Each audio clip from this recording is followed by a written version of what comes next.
Montreal Wanderers. The Montreal Wanderers have the unfortunate distinction of being the shortest-lived team in NHL history. They were one of the 4 founding franchises when the NHL was created in 1917, but their story ended after just 4 games. Before joining the NHL, the Wanderers were hockey royalty. They'd won 4 Stanley Cups and were one of the most successful teams in Canadian hockey. But World War I had already devastated their roster, and they struggled to ice a competitive team. On December 19, 1917, opening night of the NHL's first season, the Wanderers beat Toronto 10-9 in front of only 700 fans at the Montreal Arena. Harry Hyland scored 5 goals in what would be the team's only NHL victory, and they lost their next 3 games, and owner Sam Lichtenheim was already threatening to withdraw unless he could get players from other teams. Then disaster struck. On January 2, 1918, the Montreal Arena burned to the ground in a series of fiery explosions, leaving nothing but rubble. The Montreal Canadiens found a new home at the Jubilee Rink, but Lichtenheim had seen enough. He disbanded the Wanderers on January 4th after the other teams refused to give him any players. 4 games played, 1 win, and hockey's first franchise was gone forever. The Quebec Bulldogs. The Quebec Bulldogs were supposed to be founding members of the NHL in 1917, but they never showed up. The team had financial troubles and couldn't afford to operate, so their players were dispersed among the other 3 teams. They finally joined the NHL 2 years later in 1919. The Bulldogs had a proud history before the NHL, winning Stanley Cups in 1912 and 1913 as members of the National Hockey Association. But by the time they entered the NHL, hockey had moved on without them. They finished dead last in their only season with a record of .420, scoring just 91 goals while giving up 177. The team featured some notable players, including future Hall of Famer Joe Malone, but it wasn't enough. After one disastrous season with a record of .420, the franchise folded. Quebec City wouldn't see NHL hockey again until the Nordiques arrived in 1972 as part of the World Hockey Association. The Hamilton Tigers.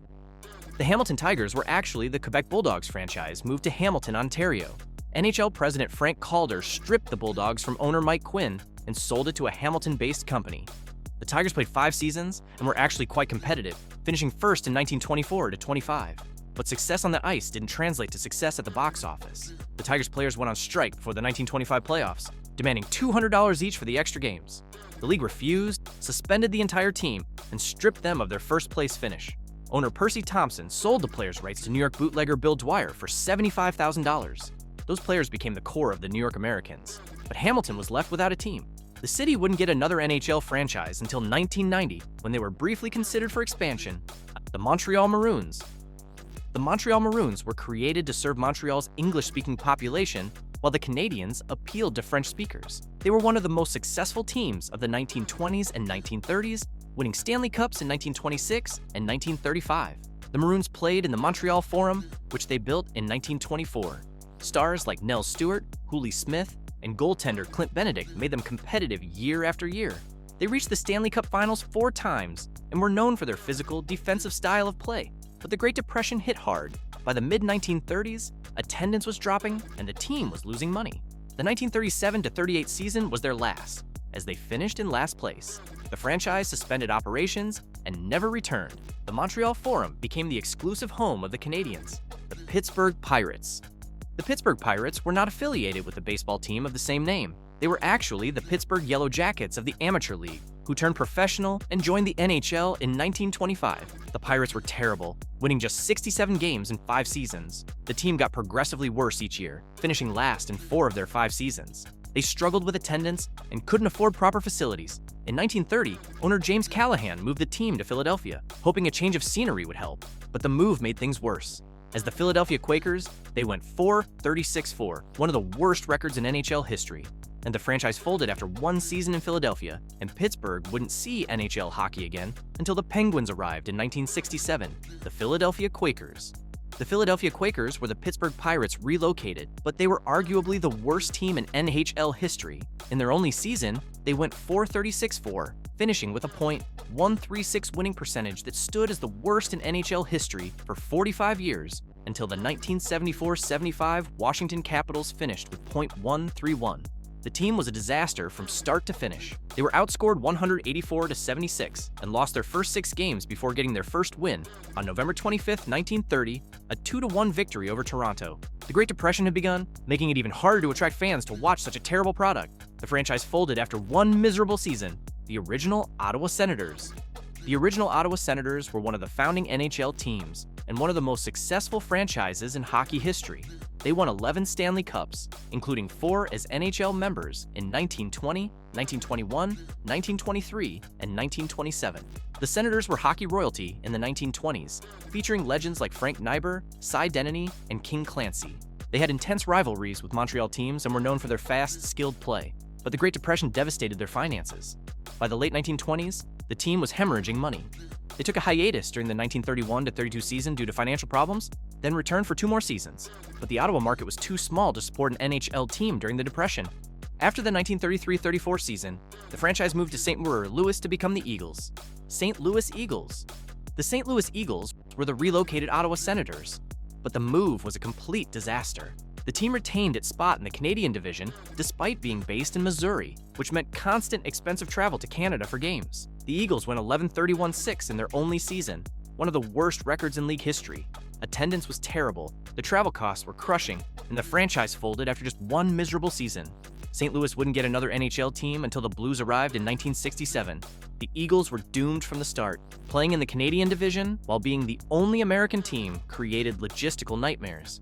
Every road trip was expensive, and Canadian teams hated the long journey to St. Louis. The team struggled to attract fans in a city that had never seen professional hockey before. Players were demoralized by the constant losing and financial uncertainty.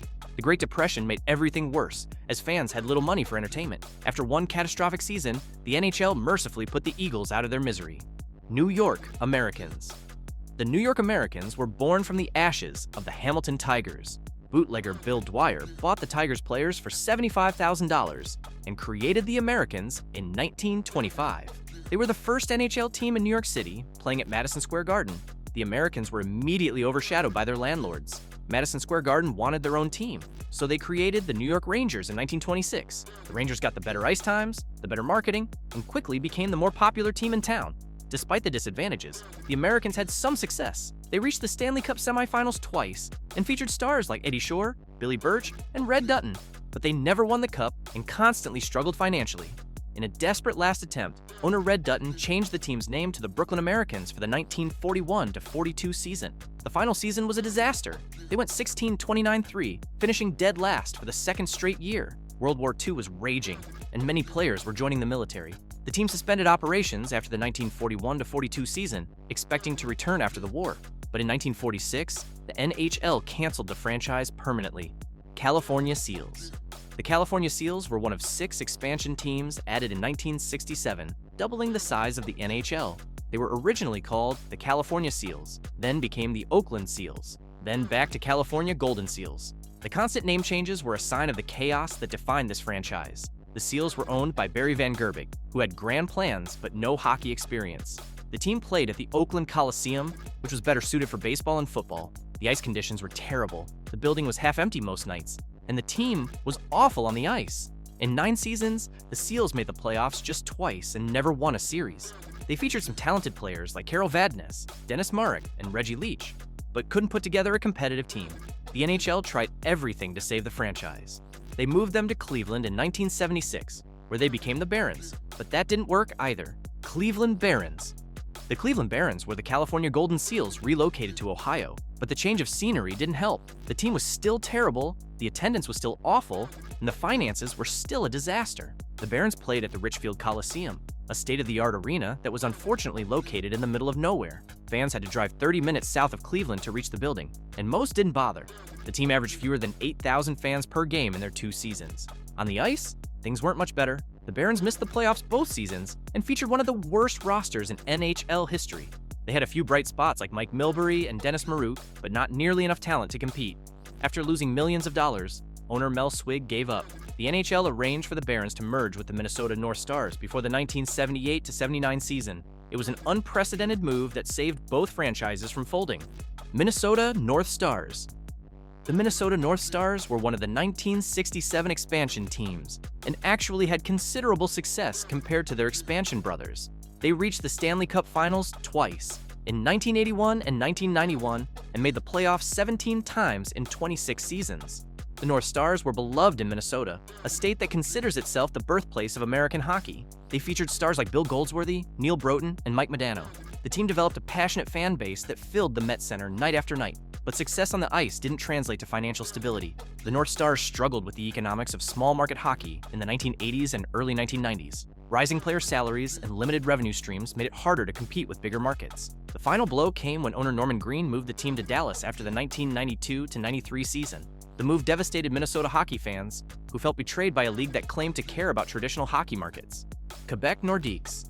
The Quebec Nordiques joined the NHL in 1979 as part of the WHA-NHL merger, along with the Winnipeg Jets, Hartford Whalers, and Edmonton Oilers. They had been one of the most successful teams in the World Hockey Association, and they brought that success to the NHL. The Nordiques made the playoffs 9 times in 16 seasons and developed one of the most passionate fan bases in hockey. The team played at the Colisée de Québec, a raucous building where fans created an electric atmosphere. The Nordiques had an intense rivalry with the Montreal Canadiens that went beyond hockey into language and culture. The Nordiques featured some incredible talent over the years. Joe Sakic, Matt Sundin, Owen Nolan, and Peter Forsberg all wore the fleur-de-lis. The team was building something special in the early 1990s, with a young core that looked capable of winning multiple Stanley Cups. But economics killed the dream. The weak Canadian dollar, rising player salaries, and a small market made it impossible to compete financially. Owner Marcel Aubu sold the team to a group from Denver after the 1994-95 season. The Nordiques became the Colorado Avalanche and immediately won the Stanley Cup in 1996. Winnipeg Jets. The original Winnipeg Jets were another product of the WHA-NHL merger in 1979. They had been a powerhouse in the WHA, featuring legends like Bobby Hull and Anders Hedberg. When they joined the NHL, they brought a passionate fan base and a tradition of exciting hockey. The Jets played at the Winnipeg Arena, a small but loud building where fans created an intimidating atmosphere for visiting teams.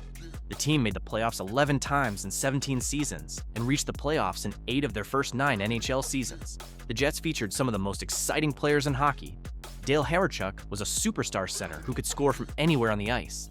Timo Salan had one of the greatest rookie seasons in NHL history in 1992-93, scoring 76 goals. The team was always entertaining, even when they weren't winning.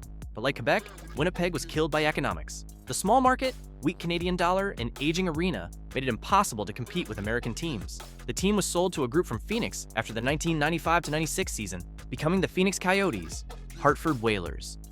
The Hartford Whalers were the third WHA team to join the NHL in 1979, along with Quebec, Winnipeg, and Edmonton. They played in Hartford, Connecticut, trying to serve the gap between Boston and New York. The Whalers had one of the best logos in sports history and a fan base that was incredibly loyal despite limited success. The team played at the Hartford Civic Center, later renamed the XL Center. The building was adequate but not spectacular, and Hartford was a small market trying to compete with much larger cities. The Whalers made the playoffs 7 times in 18 seasons, but won just 1 playoff series in their entire NHL history. The Whalers featured some notable players over the years. Gordie Howe came out of retirement to play with his sons, Mark and Marty. Ron Francis was a Hall of Fame center who anchored the team for years. Brendan Shanahan scored 44 goals as a rookie, but the team could never put together enough talent to seriously contend. By the mid-1990s, the writing was on the wall. Owner Peter Karmanos wanted a new arena, or he would move the team. When Connecticut couldn't come up with a suitable deal, Karmanos moved the Whalers to Raleigh, North Carolina, where they became the Carolina Hurricanes, Atlanta Thrashers. The Atlanta Thrashers were the NHL's second attempt at hockey in Georgia. The original Atlanta Flames had moved to Calgary in 1980, but the league wanted to try again in the growing Sun Belt market. The Thrashers began play in 1999 as part of the NHL's expansion into non-traditional markets. The team played at Phillips Arena in downtown Atlanta, a state-of-the-art building that also housed the NBA's Hawks. The Thrashers had some talented players over the years, including Ilya Kovalchuk, one of the most dynamic scorers in the NHL. Kovalchuk scored 52 goals in 2005-06 and was the face of the franchise. But the Thrashers could never build a sustainable fan base. Atlanta was a transplant city where many fans rooted for teams from their hometowns. The team struggled on the ice, making the playoffs just once in 12 seasons. That lone playoff appearance in 2007 ended with a sweep by the New York Rangers. Ownership was also a constant problem. The team went through multiple owners who seemed more interested in real estate deals than hockey success. After the 2010-11 season, the Thrashers were sold to True North Sports, which moved the team to Winnipeg. Arizona Coyotes? The Arizona Coyotes have the distinction of being the most recent team to become defunct. Originally the Winnipeg Jets, the franchise moved to Phoenix in 1996 and spent 28 seasons trying to make hockey work in the desert. The team played at Gila River Arena in Glendale, a suburb of Phoenix that was inconvenient for many fans. Despite having talented players like Keith Tkachuk, Shane Doan, and Oliver Ekman-Larsson, the Coyotes struggled to build a sustainable fan base. They made the playoffs just 8 times in 28 seasons. The franchise was constantly on life support. The NHL actually took control of the team from 2009 to 2013 because of financial problems. There were multiple attempts to move the team to other cities, including Kansas City and Seattle. Somehow, the Coyotes always found a way to survive. But the end finally came in 2024. Owner Alex Meruelo couldn't secure a new arena deal, and the league grew tired of the ongoing drama. The franchise was deactivated, and the players and personnel were transferred to a new expansion team in Utah.